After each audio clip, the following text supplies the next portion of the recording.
IEEE attendees. My name is Yang. I'm a program manager at ReadyAI.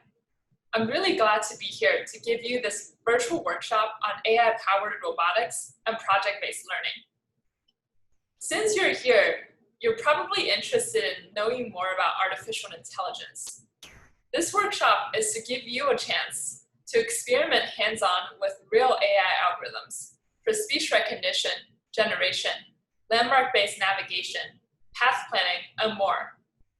In the first portion, you will be introduced to AI and Me, an online AI experience on the 5 big ideas in AI, which you probably have already heard about in Dr. Tureski's keynote. Then you will be introduced to Calypso for Cosmo, an AI programming framework, or in this case, the web version of it, Cloud Calypso, and the Cosmo robots. Lastly, using what you learned in this workshop today, you'll be able to use these tools to make an interactive demo or game to illustrate how AI can make our lives better. Let's get started.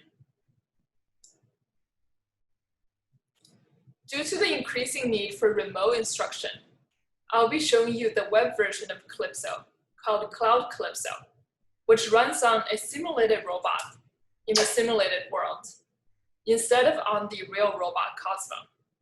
However, you can download any programs you make in Cloud Calypso and deploy it on the real robot. You can access Cloud Calypso free for personal use at calypso-robotics.com. There is also a virtual curriculum full of 20 hours of content that goes with the lessons today, which you can find on our website, edu.readyai.org. For the first portion of the workshop, we'll walk through an online AI course on the 5 big ideas called AI and Me, which you can find at edu.readyai.org, and it is the first one under self-paced courses. So let's click on AI and Me.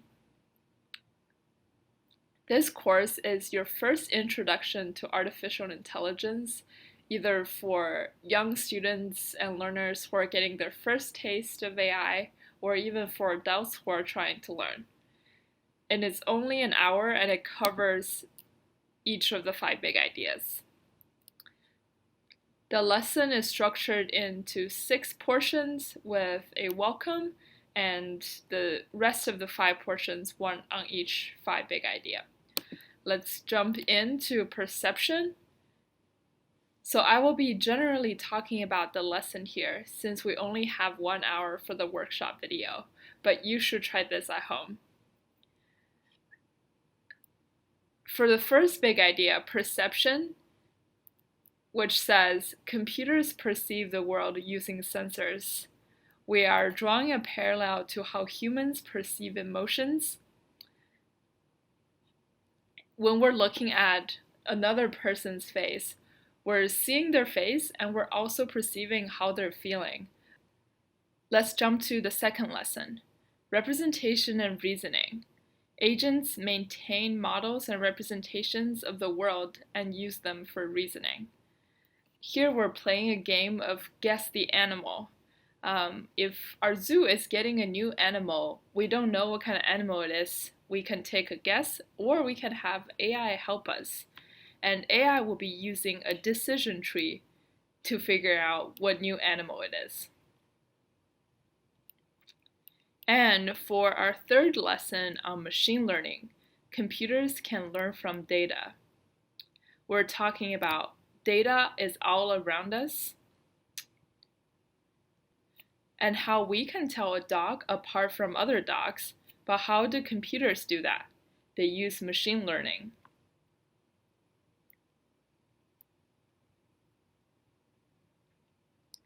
Next idea is human-AI interaction. AI developers strive to create agents that interact naturally with humans. So this is the realm of voice assistants like Siri, Alexa, or Google Assistant that a lot of us interact with already every day.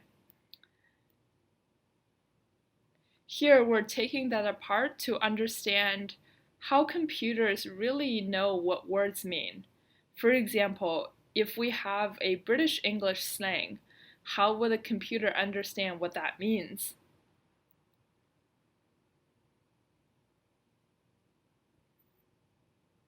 And the AI will only be able to understand that word if it was trained by someone who spoke British English slang. And this gets to a bigger problem. Computers don't comfortably interact with humans.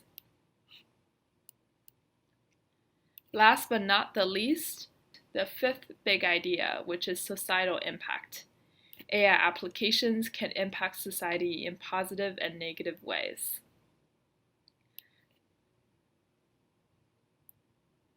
This last idea is really discussion-based.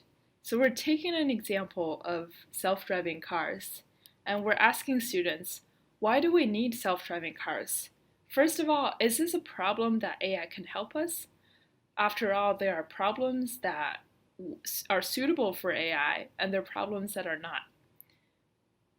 And we're also getting deeper into who may be positively impacted by self-driving cars and who may be impacted negatively.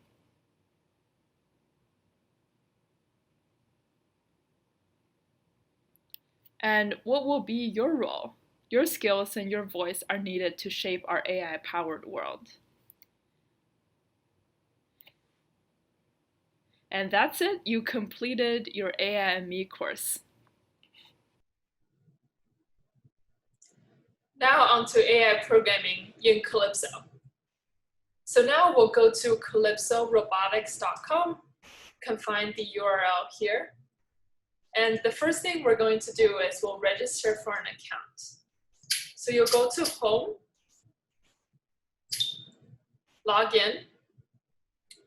If you don't have an account, you'll sign up for an account here.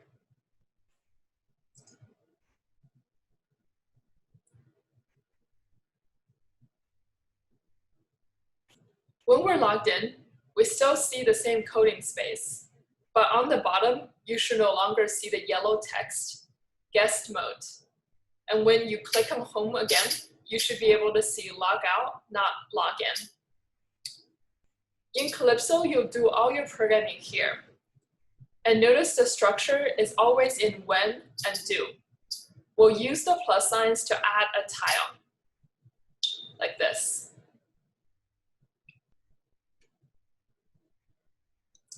And on the left-hand side, we have our button help. It tells us what keys we need to hit in order to run program, pick up rule, and so on. Depending on what tile your pencil is on, you'll see different options, and your button help will change.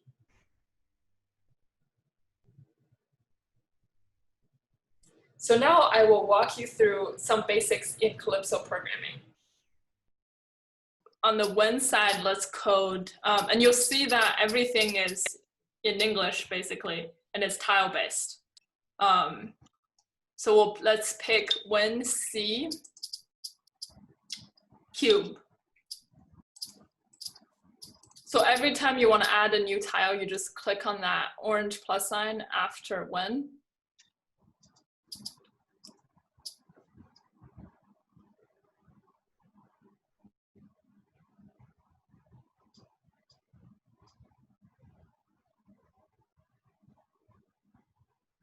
So Cosmo comes with 3 cubes, and they have different patterns on them.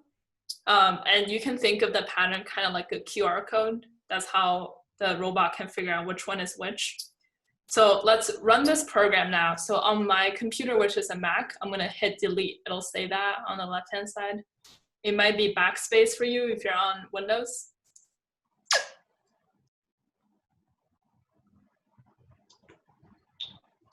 So now, now I am in execution mode. So execution mode is this split screen that we're in now. And your Chrome will actually ask you to enable microphone access. You should do that.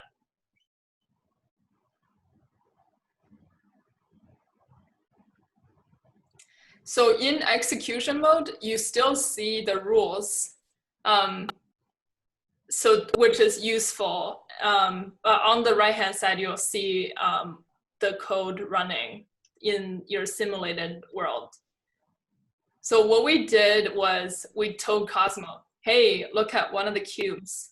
But we picked this question mark, which just means any cube. So now here's the question is, why do you think Cosmo picked this one?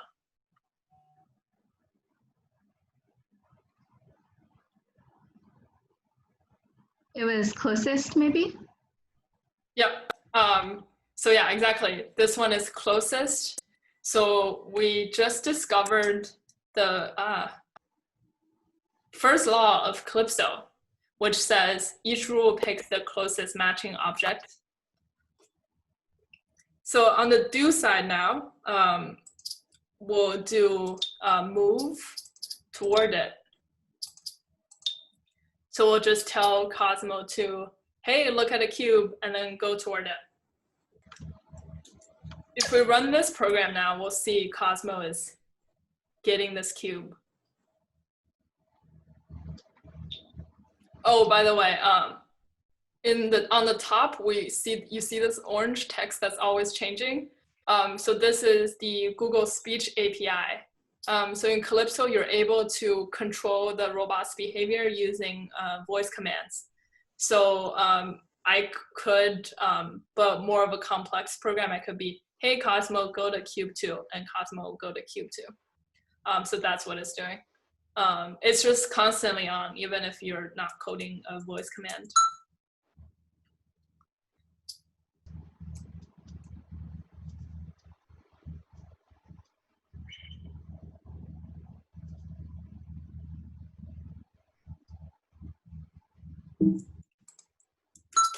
So this is the editing mode when you're coding, and you will hit delete or backspace to go to execution mode, which is you'll still see your code, but you can't edit them now. And now on the right-hand side, you'll see how they run in the simulated world. Okay. All right, so now our robot is getting to the cube. Let's have the robot pick it up when he gets there. So on the second line, we're gonna add, well, now we just told the robot to go toward it, and he will be able to grab it when he gets there. So when he gets there is bumped cube. So bumps just means when you get really close to a cube.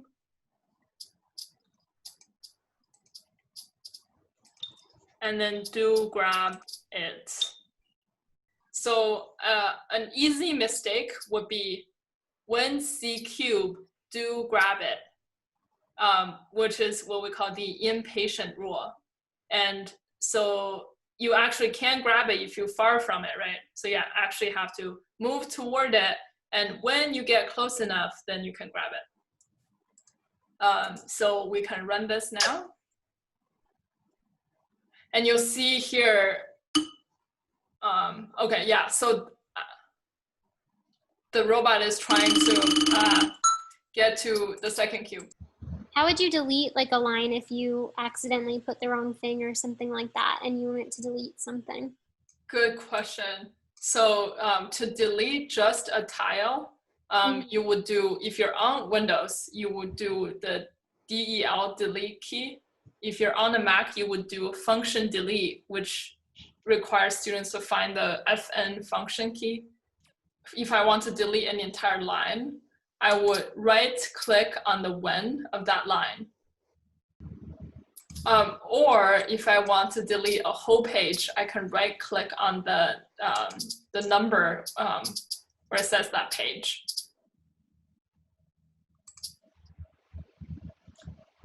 Oh, I guess since we're on this train of thought, you can actually just start a new program by going to home menu. That would just discard this project and start a new one. So now we can add something else to this. So after when C cube on the when side, let's add another tile. And this time we'll pick a color, let's say red. And I'm adding it to both. So when see cube red, do move toward it. When bumped cube red, do grab it. Okay, so now we run this and you'll see that both rules are dimmed because neither of the when is true because no cube is red. We can make a cube red in execution mode by right-clicking on a cube, and you'll see options to tap it, change color, change orientation. So I'll say change color and change it to red. In execution mode, you can move all the cubes around. And you can move everything in execution mode around. So if I make 2 cubes red, you'll see that now the robot would chase after which one is closest, but it would just ignore the other one that's not red. Okay, so the next thing we'll do is we'll talk about the second law of Calypso. And here we're going to have the students discover the second law as you discovered the first law. So we ask them, what if we swap the 2 rules? So we'll put the second rule on top. If you press the when of the second rule, anytime you want to make changes to the entire rule, you will press on the when. So to delete the entire rule, you right-click on the when. And now I'm left-clicking and pressing on the when, and I'm going to drag it to the top. So now I have bumped first, and then when C. So here I ask the students, what do you think will happen? Most likely they'll say it won't work because the start of the program, this condition is not true. We can run it to see what happens. I'm going to make another cube red. And you'll see actually the second rule just lights up. So now I'll ask them, is anything different? This time I run it from before I changed the order of the rules, and nothing is different. So now we find out that the order of rules actually doesn't matter. If you swap the rules, any rule that can run, meaning that the when is true, will run. So this actually makes programming Calypso a little more difficult because every time you need to think about all of the rules on your page and which one is going to run at any time. So now we can add some more things. Let's have Cosmos say something when he gets to the cube. Oh. I'm just going to change it back because it makes more sense. When got cube, do, let's say something.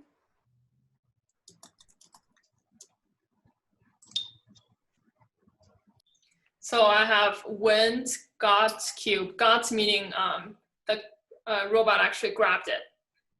The real robot, you will see it goes toward the cube and it raises it up when he grabs it. And so when he is holding the cube, that is when got cube. So you can do I got it, and whenever you do a say, you always want to do once. Otherwise, the robot will say over and over again. So now, what if we want Cosmo to say I got it and also change its own color? So here you will actually indent this rule. So you indent by, again, changing the entire rule. You press on the when and just drag it to the right. We got that? Okay, so now the second rule is what's called a child's rule to the parent rule. So now this rule is not being considered unless the parent rule is running. So here I'll just do glow. Let's pick a color, purple maybe. So let's see what will happen if I don't indent this. So if I just drag it back out here, so it's at the same level as the other rules, and I run this program like this, you'll see the robot is glowing purple immediately, and that rule is always light up. And that's because, remember, any rule that can run will run the second law. And when the when is empty, it just means whenever or always. You have to pay attention if you have a empty when. But if we indent this, now it follows this, the parent rule of when got cube, I say I got it. And this is actually a shorthand way to do two things when the same when is true. So now I run the program. I'm going to make one of these red. I got it. Yay. There is a more sophisticated way where you will code your cube. So in this case, so this is what's blocked in novice mode. So if someone is like, I can't change my characters, they're in novice mode. And if they can't change their page, and you'll see these pages, we haven't talked about it yet, but that's another thing that's blocked if you're in novice mode. So the second way to change a cube's color, which you'll get into in the second class, so you will go to let's say cube 1.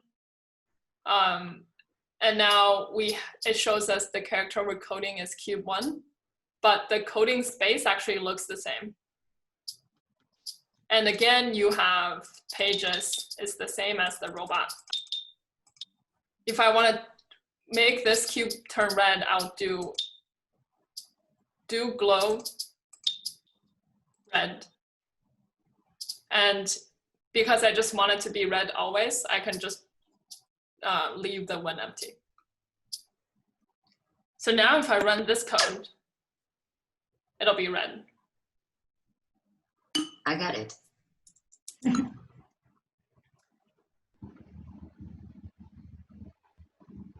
So we know that when we start running the program, the world always looks like this, but there's actually a way to make this world look like however we want. So that's called the map editor view, which here you see on the left. It tells me FN function down for map, and on a Windows is control down. So I'll press function down to get here. This screen is where you can customize your world. On the left-hand side, you'll see this palette, which has like all the characters. Now you can put them wherever you want. So here as an activity, we'll have kids draw a maze. You'll see the yellow things, and these are walls. They don't exist in the default world, but you can make them as additional obstacles. There's some walls that have doorways like that, some walls that are solid. Now we're gonna mark the end of our maze. So where should Cosmo go? Where is the finish line? You'll see in the palette, you also have this purple square thing, right? And that thing is called a room. So all of the analogies here, like walls, rooms, are kind of like a house. So we're gonna drag this purple square thing here, and it'll automatically be called room 1, but we can right click on it to rename it. So I'm gonna call it, let's call it finish line.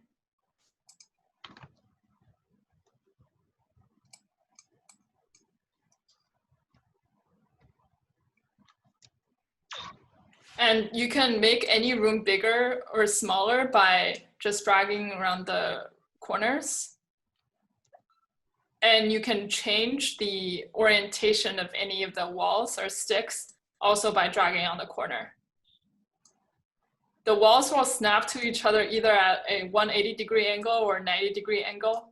But you can make them any angle you want.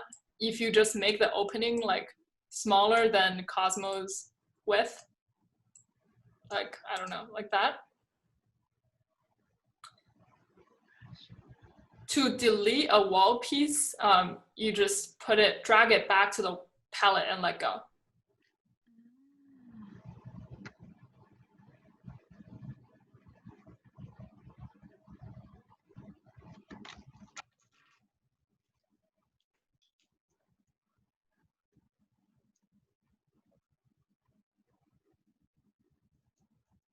Okay, we all have some walls and a room.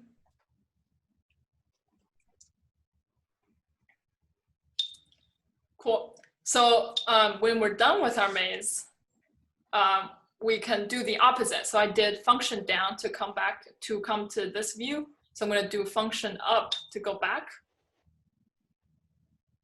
So for a room, we're going to do, instead of move toward it, as we would do for a cube, for a room, we would do, on the do side, we will pick visit. And it will automatically give you options on which one. So we're going to pick finish line as our room.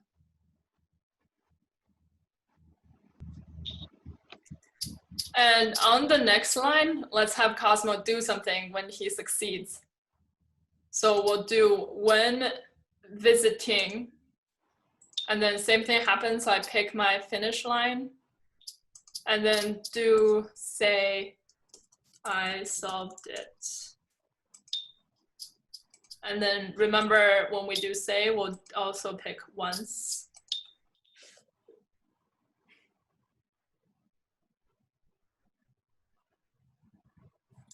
Okay, if we run this program, you'll see Cosmo draws a purple dotted line to the finish line. I am wonderful. And he says those things. Great job doing the workshop with us so far. Now, there are a few features in Calypso that we haven't showed you yet. For example, switching to different pages to separate out complex behaviors. For example, in this program I'm showing you currently,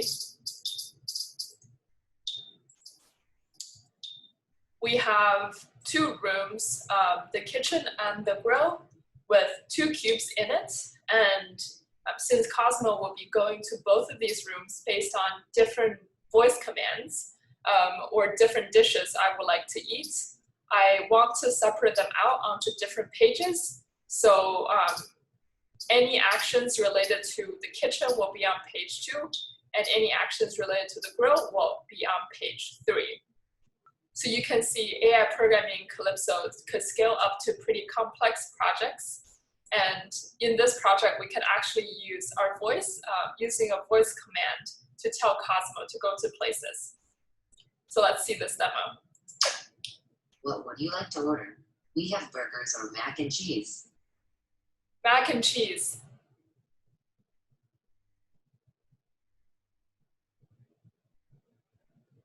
I'm preparing your mac and cheese.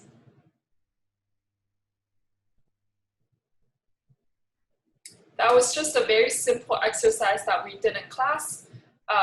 However, toward the end of our summer camp or the semester-long course, students are asked to identify a societal problem that they can solve using AI. And the project will be purely student-driven. They can pick any project idea they wish. Many students pick home assistant robots or AI in healthcare, like medical assistant bots, firefighter robots, AI translators, and so on. So now I want to show you a project video from our student, Lily Huang, who is just a 4th grader. Let's check out her really cool AI demo.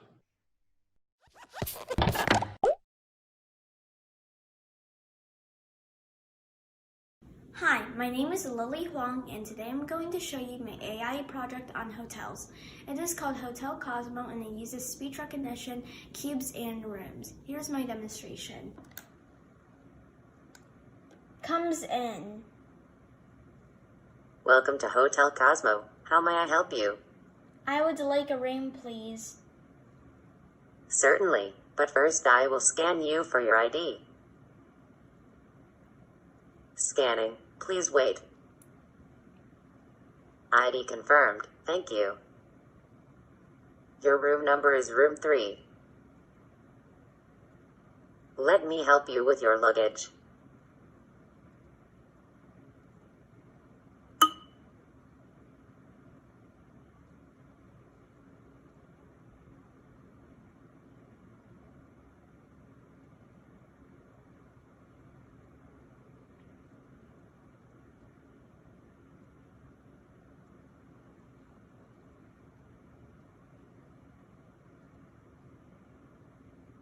Thank you.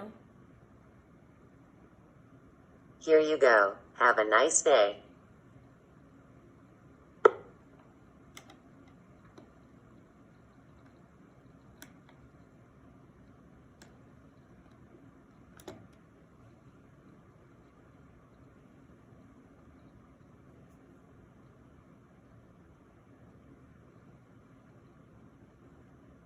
Now I am going to go to room 3 and pick up all the dirty bed sheets and pillows.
Next, I am going to pick up all the towels in the bathroom.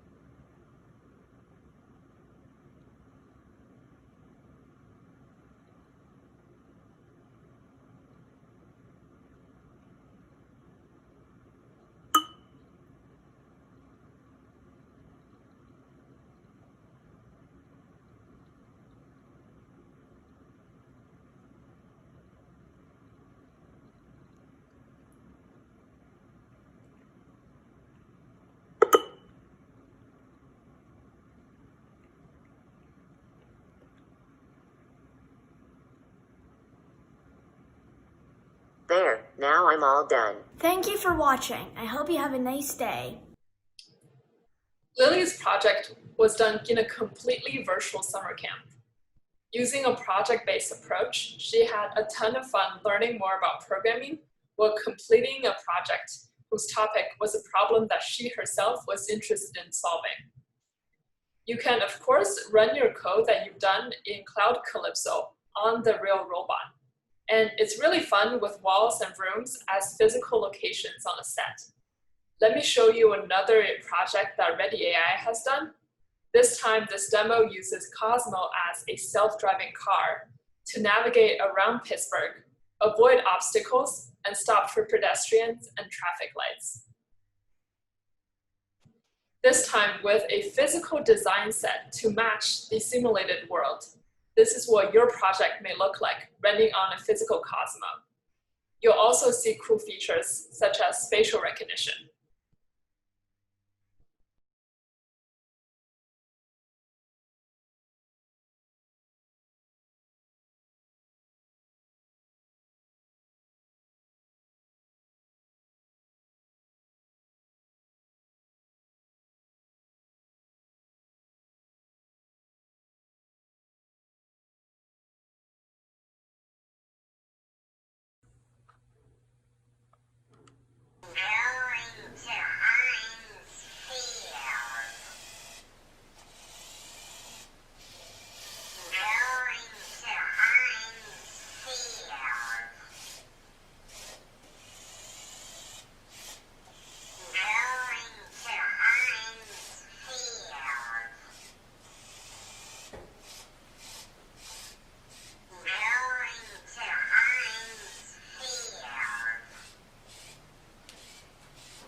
Red light.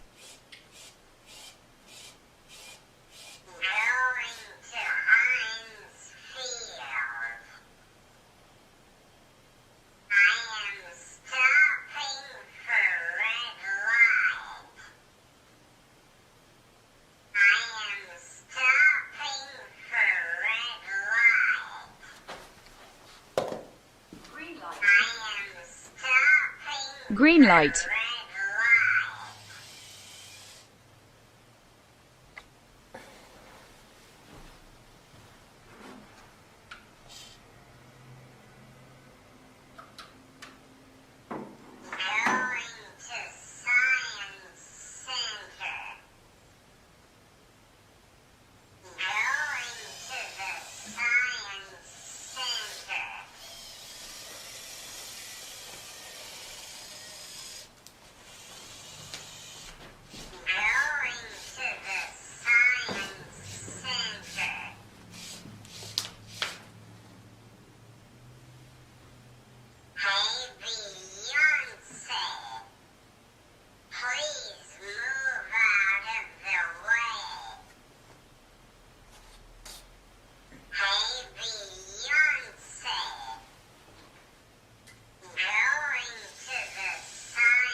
Thank you so much for joining us for the virtual workshop on AI-powered robotics and project-based learning.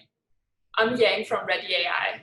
If you have any questions, feel free to reach out to us at info@readyai.org. Thanks.